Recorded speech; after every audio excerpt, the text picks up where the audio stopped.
day 25, and I have a message from started last night. I was talking to somebody that I love deeply, and we were on the subject of sadness, pain, and discomfort, and how positivity comes into the realm when you're feeling down and out or crushed, and somebody, vomits positivity all over you or kind of tries to tell you how you should view the situation. And I realized that I've had this experience come into my life more and more because that's who I was. I was doing this to people. I was so pumped full of positivity. Think positive. Think, don't allow any negativity. Always control what you're thinking and how you're feeling.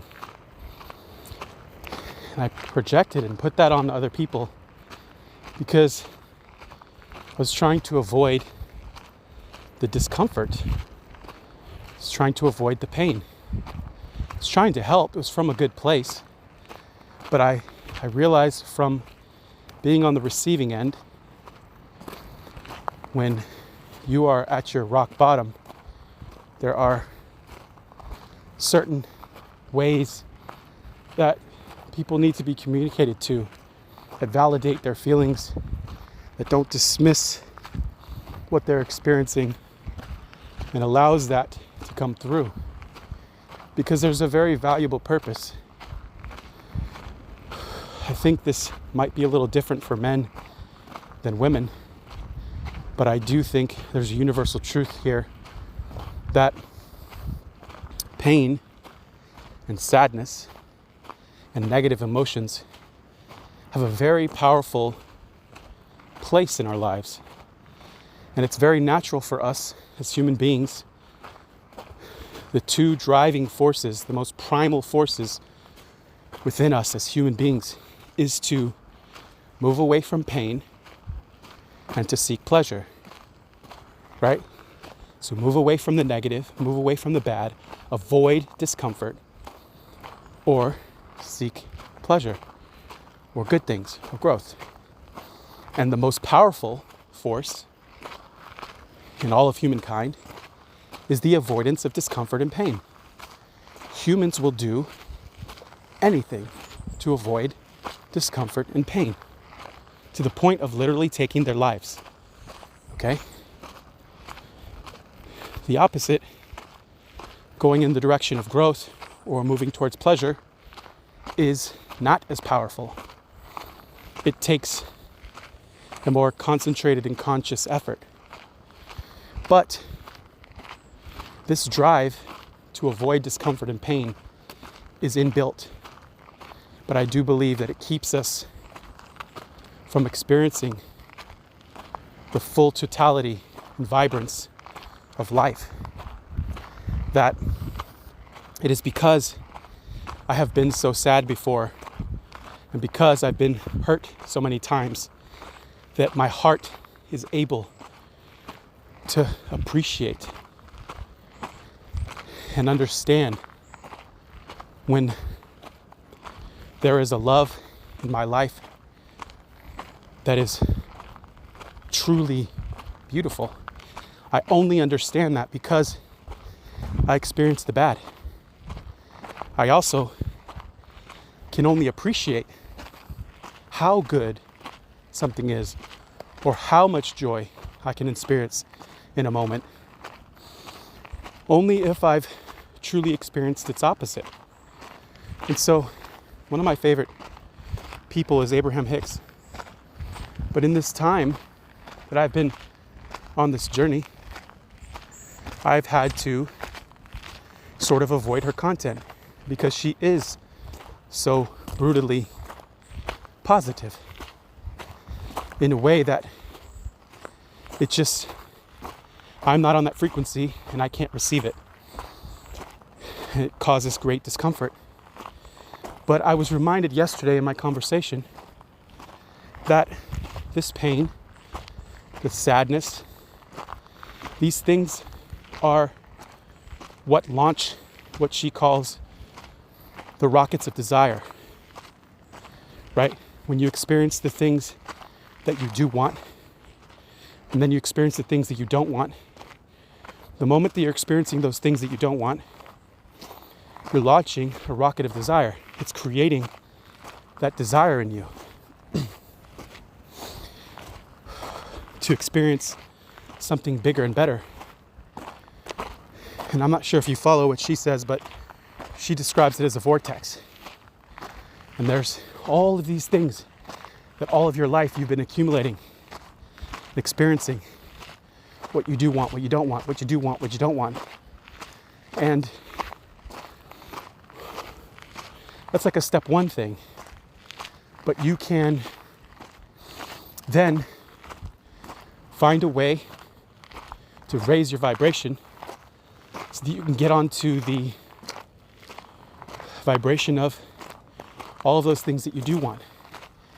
But you can't get there without experiencing the bad. And so when we avoid feeling sadness, or feeling pain, or feeling discomfort, we're preventing ourselves from actually creating what we want. Now, there's a nuance here, obviously. Everything is a spectrum. Nothing is a black or white, yes or no. That is a big fallacy in our thinking. And so you can't sit there and dwell forever, but you do have to give yourself permission to feel sadness and pain. And I want to say that this is extra important for men because we are programmed to not feel. And this leads to the suppression of emotions in our bodies, in our minds, in our hearts that build up over time. And it keeps us unavailable, uninspired, silently suffering. It keeps us creating pain in the lives of others, keeps us in addictions. I mean, the whole gambit. You have to let these emotions do what they've come to do. And so, tying this all up, I'm on day 25, and it was probably 23 days before I had a moment of true, joy. I didn't feel joy all of that time. And the feeling of joy, me recognizing that I was in joy, coming down the mountain, listening to music, right? It was so much more profound.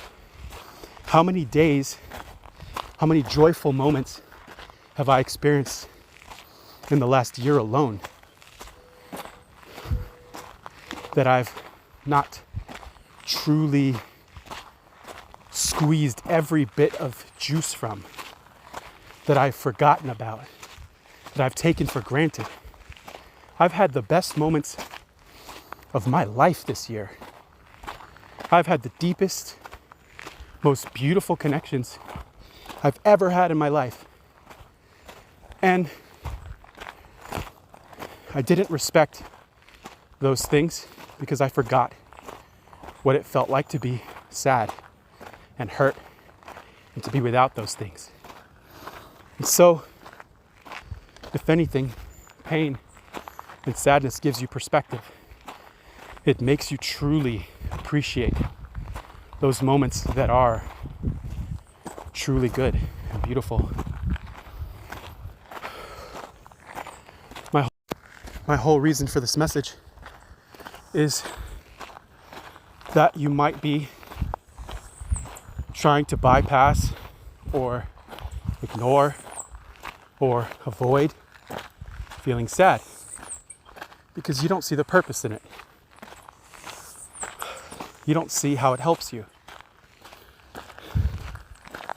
But I'm here to offer a different perspective on a sliding scale spectrum